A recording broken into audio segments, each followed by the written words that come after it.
Well, ladies and gentlemen, thank you for that. We get through that, the introduction. And now as we move forward on the format, what we're going to do here this evening, ladies and gentlemen, is we're going to ask the same question of all candidates and let them move down the line and answer it.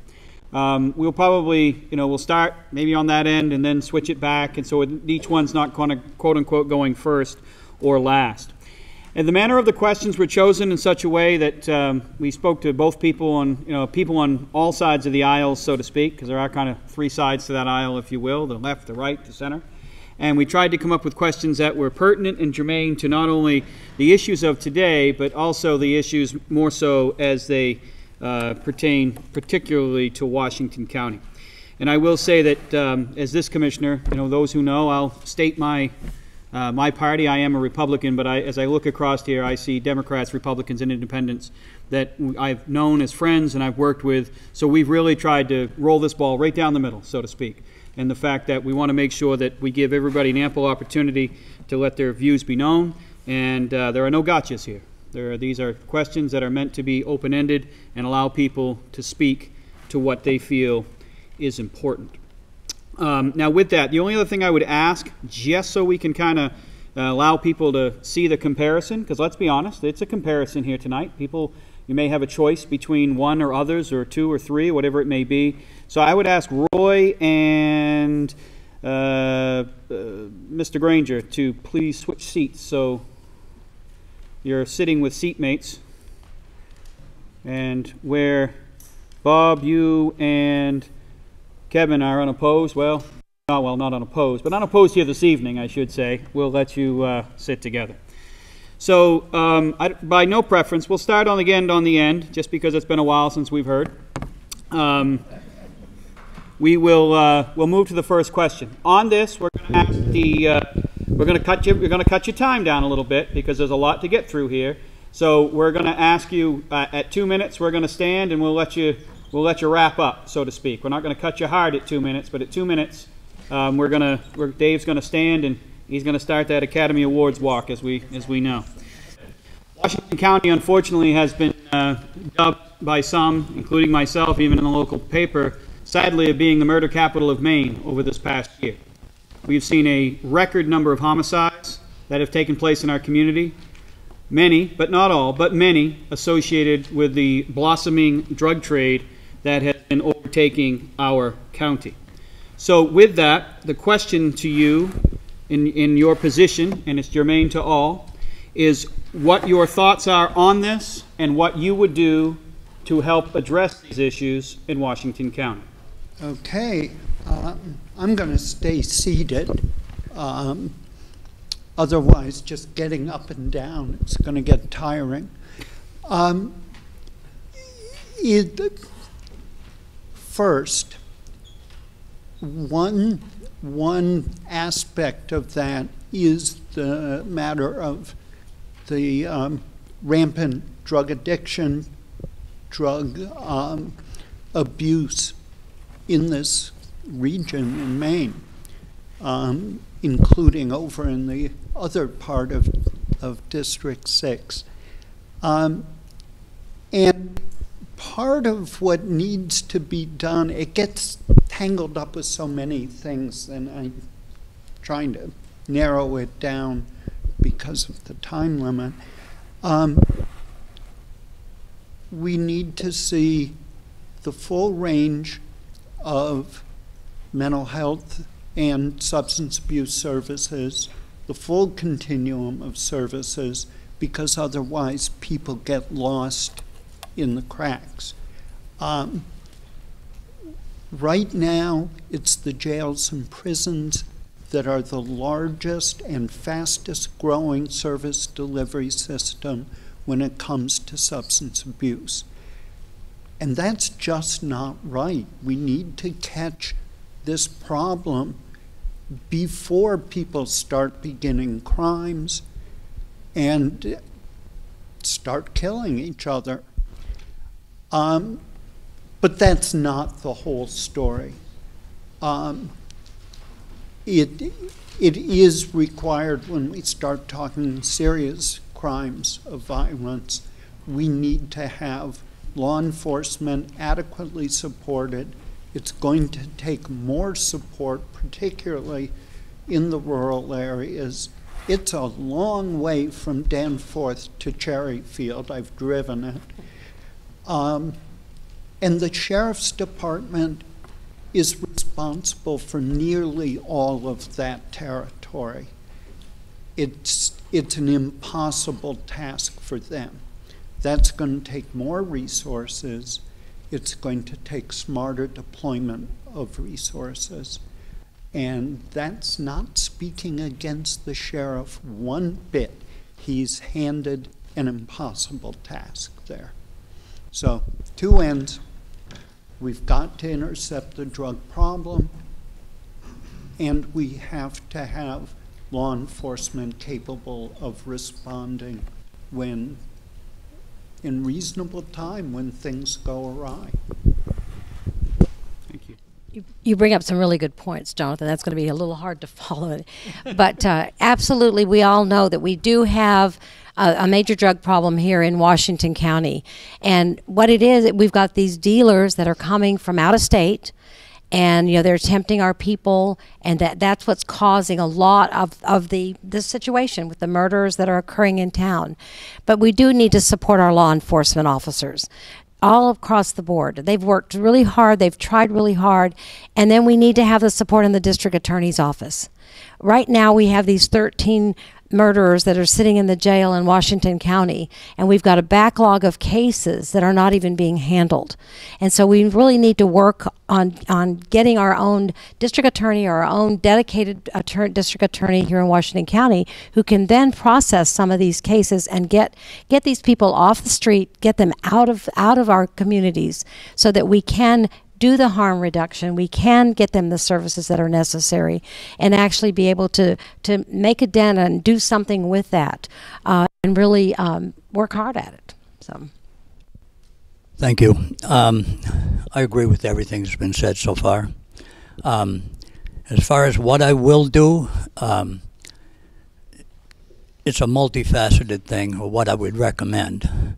The first, I can tell you what I won't do, is I won't sign on to a bill to put more drugs on the street, to legalize any type of drugs. That'll never happen. I'll never vote for that under no circumstances. So that's what I won't do. What I will do is I will try to gather a group of people. The young people today, I think, that are getting involved in drugs don't have any mentors. Where are all the mentors? Where are all the retired fathers, the retired grandfathers? Why aren't they stepping up and coming alongside these kids when these kids don't have any support at home? What else? You take two kids that are both having problems, that problem quadruples when you put them together. So we need to attack this by maybe in a triple prong effect. First, find mentors. Second, get these kids help. And third, when they get out of school, they've got to have some place to go.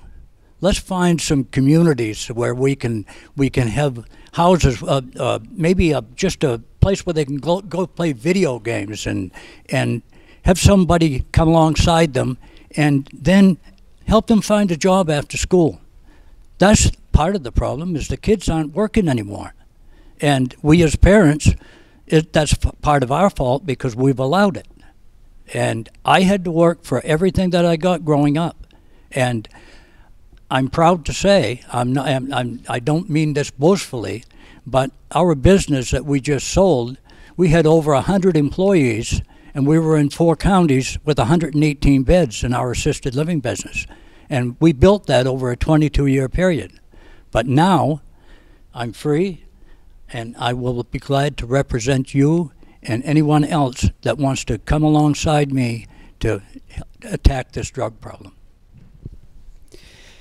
Substance abuse has been an issue in this county since when I first discovered it in 2000. And it continues to be a problem with that. There are a number of ways we need to approach it. First of all, prevention. Prevention, let's not get started in the first place. And there are many ways to look at that. And there have been in the schools some way of looking at that. It was training teachers how to recognize traumatized children. We brought treatment, NADA did, to the area, to Washington County, the first treatment that existed in Washington County. And what I found when I did the first 200 physicals was that close to between 60 and 70% of those people who were having trouble with substance abuse had significant childhood trauma. We have got to help our parents. We can't do that by ignoring, what's happening around us. It takes a community to raise a child. And that's what the schools are trying to work with at this point. That's prevention. Then what we've got to do is to make sure when addiction does happen, and we don't have control over that.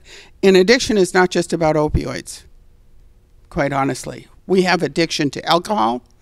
We have addiction to cocaine, even some of the ADHD drugs.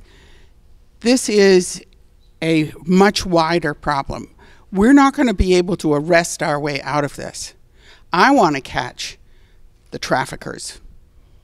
However, I did introduce a bill last year to not make substances legal, but decrease the charge for simple possession from a felony possession.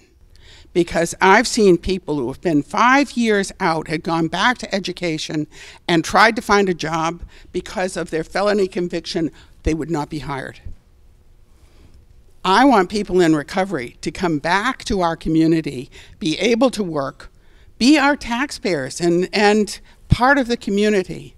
But we can't do that if we punish them for being substance abusers, even when they're finally in recovery. So that's another thing that we need to work with. Mental health. We talk about substance abuse treatment. We need significant improvement in mental health treatment. These people who were traumatized need more than just getting off their drug. They need help to sort and work their way through the trauma so that they can live the lives they hope to live. We can't take hope away. Isolation and hope, and the lack of hope, keep people in addiction. So we need to work on many different levels to do that. And I've had, I'll wrap. I've had law enforcement say a lot of these people don't belong in our jails, they belong in treatment. Somehow or other, I think we can all work together to do this. And I would love to be able to continue that work. Thank you. The Democrats in Augusta, and not the Democrats back home, but the Democrats that have been sent to Augusta, have led a tough on cops, easy on crime agenda. And I can give you some examples of that. LD 1703, an act to amend the bail code. This allows people to get bailed out even if they can't afford to get bailed out, putting criminals back on the street even when no one will bail them out. LD 1679, an act to amend certain provisions of Maine's drug laws. This is the bill that was previously mentioned. It allowed an increase from 2 grams of fentanyl to 4 grams of fentanyl. And I'm all for decriminalizing addiction. I have had a lot of experience with addiction. But fentanyl is a deadly poison. It is not a recreational drug. To increase fentanyl, the limits from 2 grams to 4 grams is an absolute travesty. And then they attempted to ban qualified immunity, which would have decimated our law enforcement. And the only thing that stopped passage of that bill through the legislature was a call from the top down to not put that on the governor's desk, which led to barely a handful of Democrats joining all of us Republicans to stop it in the House.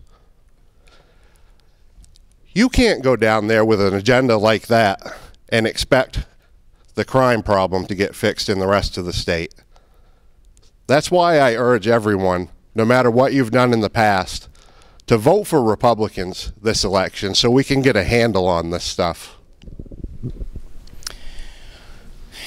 Sitting in the middle is a double-edged sword. Everybody's already given all the good ideas, and I feel bad for the people further down. They get to start first next time. So I agree with so much of what's already been said. I think what I can add to that is so much of the struggle that we try to fix with mental and behavioral health services and addressing the traumas that that people in general, not just children, but also very importantly children, are trying to cope with that might take them into addiction. You know, there's a lot of insecurity, especially as the economy is getting more and more tight, I would say. It's getting harder for people to put food on the tables, harder to fill up your tanks, harder to pay that electric bill. And that insecurity is driving some of that desperation and making it and compounding the problem of access of good care. So I would like to see, I want to see more done to help ease the burden on the cost, curtail the cost where it's able, see investment in housing development, because to me, you are in a pretty bad place if you don't know where you're going to be able to put your head down at night, and that can lead to a lot of substance use when you don't know how you're going to pay for electricity, how you're going to pay for food.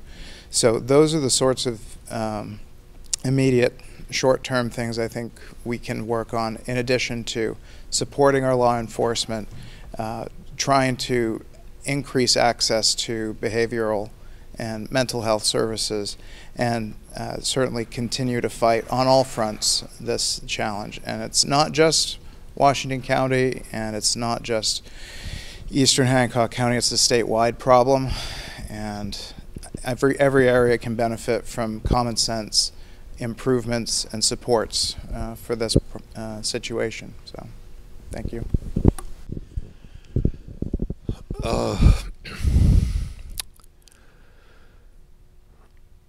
The rich and the powerful on both sides of the aisle, like us fighting amongst ourselves. And I say that in response to Mr. Faulkingham's comment about vote Republicans. I wouldn't vote Republicans or Democrats. I would vote rational people, people who will find the realities in the gray areas of life. And this may be naive, but I really believe that economic development of any kind brings jobs that bring hope. And when you have hope, you have strength. And that personal strength allows us to have so many social ills diminished. But without good jobs, no amount of programs or jails or law enforcement changes will really clearly address problems like the drug problems. Having said that, I feel very strongly that we need therapeutic practices to be in place for users. We need strong drug laws that put dealers behind bars. And sometimes those things need to be merged. My understanding of the nature of the drug problem is frankly somewhat limited. It's not something that's been a focus of my life recently. Many years ago it was when I was at the Job Corps Center in Bangor, but times have changed. But I think for a lot of recovering addicts, some form of residential placement is just really crucial. It's just so hard to shake some of the modern drug addictions without being removed from the settings that created the hopelessness that got you there in the first place. I would encourage you not to vote Republican in this race on the district attorney ballot. We found in the last 8 years, while this problem has increased, the Republican has been in office. And that's not because of a Republican, it's because the individual has taken somewhat of a offhands approach to prosecution. There's way too many sweetheart plea deals being made in the current district attorney's office. I don't think that a drug trafficker belongs in drug court. Many of these folks coming in from New York are the Bloods and the Crips. They're organized crime.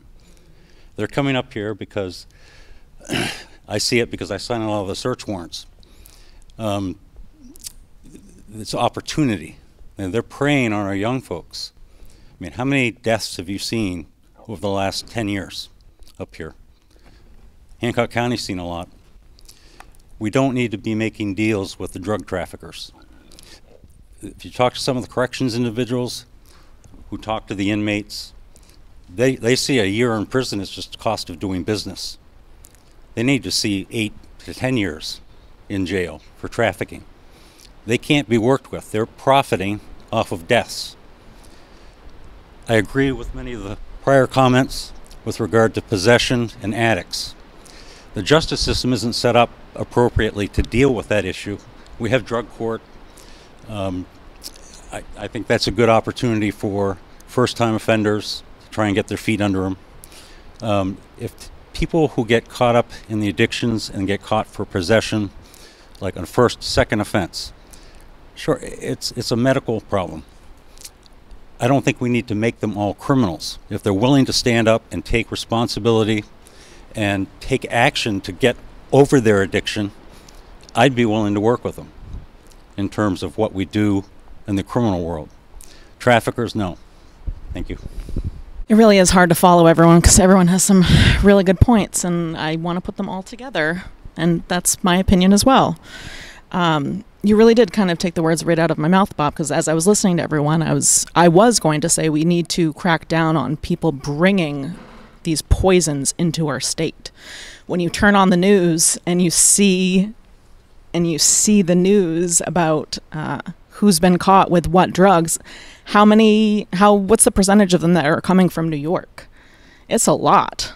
I think we definitely need to crack down and give them longer sentences and let them know that it's not okay to bring these drugs into our state and poison our people.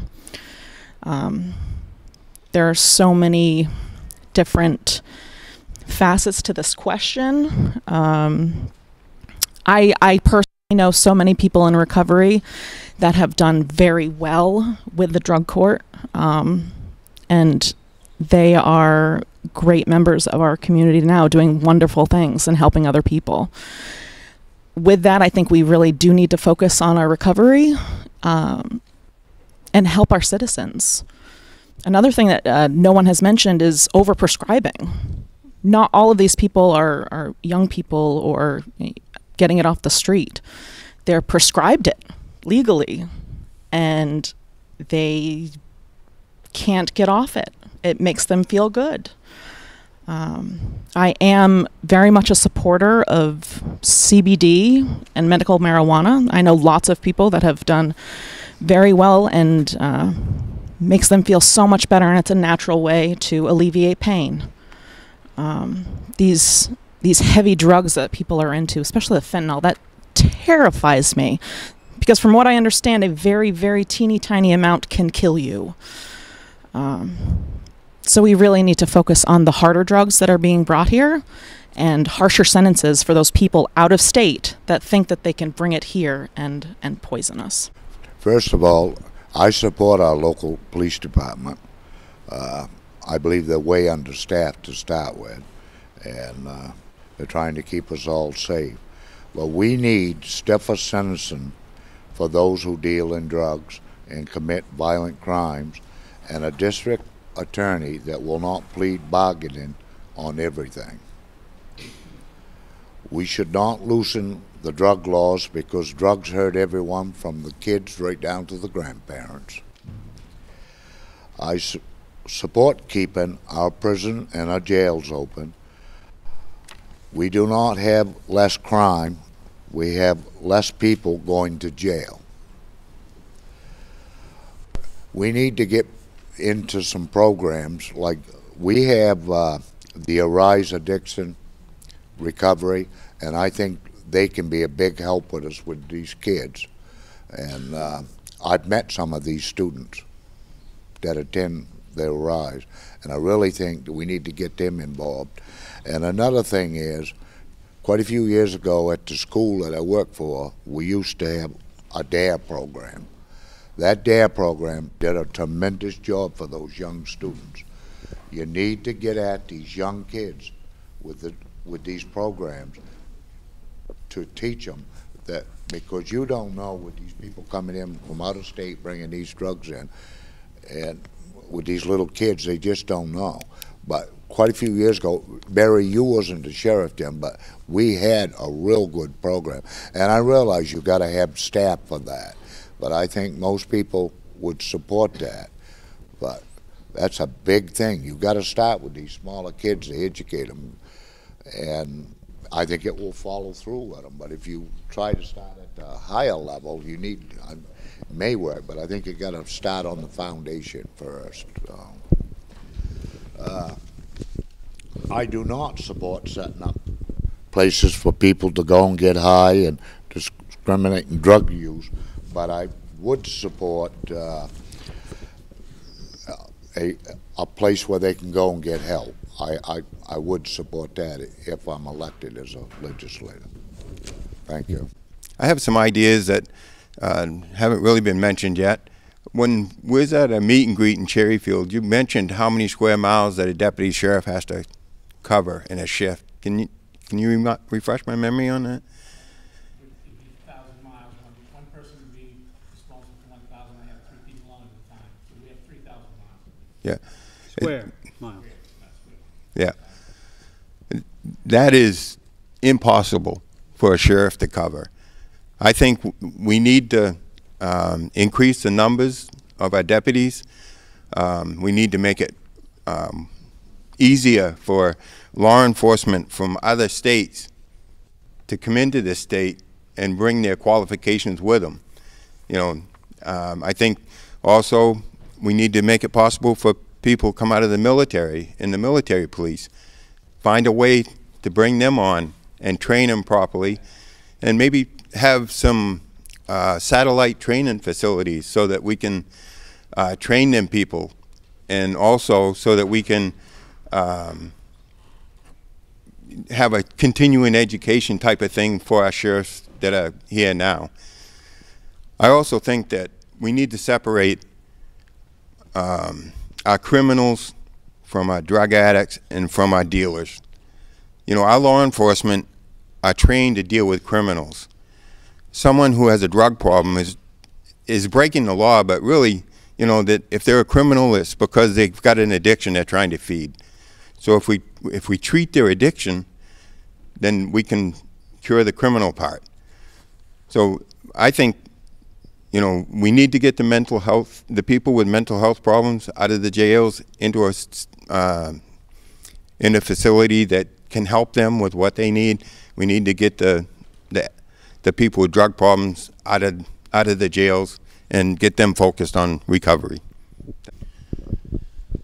Yeah, I think this is a many-pronged problem, and there's no fix that you can just come up with in a few sentences. I think it boils down to hope, which was mentioned earlier. If we can't find ways to make our citizens, our neighbors, have hope, either with jobs, just being able to make ends meet. When you feel as though you're spiraling down, I can't imagine what that would be like, but when you lose hope, you're losing an awful lot. Now, if it doesn't make you completely sick, that people are driving up the main turnpike and down our roads and getting a darn good price for what they're bringing up because, hey, they can do that up here because it's hard to get. And they're coming in here and they're finding some locals to help them out and move stuff around. It just makes you sick. I think Machias has done the town of Machias has done themselves an amazing service because a couple of years ago they hired a friend of mine, Keith Mercier, as the police chief. He had a patrol in Bangor. He worked at the University of Maine. He's worked with the Drug Enforcement Agency, and he's done a terrific job. Now, it's not all in the towns. I think the towns can be a starting point because a drug trafficker is not going to want to go to some township and drop off their stash. So I think the bigger towns, I think we have to have a very strong police force and scare the crap out of these dealers that come up here, because they're gonna have a rough time, and they're not gonna want to come back again. So I think if we can do that, along with giving people hope, I think we've made some progress.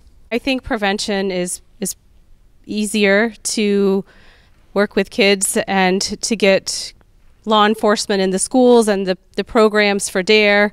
I know we have Healthy Acadia here in Washington County that does a lot with the kids and coming in. It's important to keep funding those programs. We have a RISE on the recovery side, which again somebody had mentioned, but it's important to keep funding those programs. It's important to give people something to get out of bed for. So I think we need to come as community members and realize it's not just the people up here that can make the difference, but it's actually, you guys can vote for a district attorney. You guys can help out your citizens and give us a voice that we can go down to and help represent you. I've heard so many good things here tonight, and they're all good ideas. I believe we started out with a question about the murder rate, which has been linked probably to drugs. I mean, how many of these murders were committed that weren't drug related? You probably can give me that number right off the top of your head. Maybe 2. So everything else that we're talking about is drug related. Now, like Ann said, we got to get to the traffickers. It probably doesn't do much good to prosecute or to come down on the people who are using the drugs. Now, I learned something when I was talking to Bob Granger here a few weeks ago, that he mentioned it. These people are coming from out of state, and they're coming here possibly because we look soft. So what we have to do is to prosecute these people in a timely fashion. And one other thing that he said that stuck with me is that a reasonable sentence, which would certainly be a deterrent to me if I had to spend a year in jail, isn't anything to these people but the cost of doing business. They figure it in up front. So I think that we need to do, like everything else, it's multifaceted. But at this point, we need to look at prosecution. We need to obstruct this trafficking that's going on, and hopefully we can get a handle then and stop the murder rate. Following up to that question, it's related but different. Everybody's talked about the need for more law enforcement or more resources and all of this, so let's talk about what everybody likes to talk about, taxes. There is an absolute belief, and I'll say as a county commissioner, that the state is abdicating its role in many ways in pushing more and more of these services onto the local municipalities and counties, which only draws from one source, property taxes. The state has a multitude of revenue sources, but yet it is taking these essential services, whether it be law enforcement, EMS, local fire, roads, you name it, it seems to be more and more every day pushed back onto the municipalities. Take that anywhere you'd like to go with it, ladies and gentlemen. But the question we ask is, what would you do to help bring tax relief to the local municipalities while not interrupting services?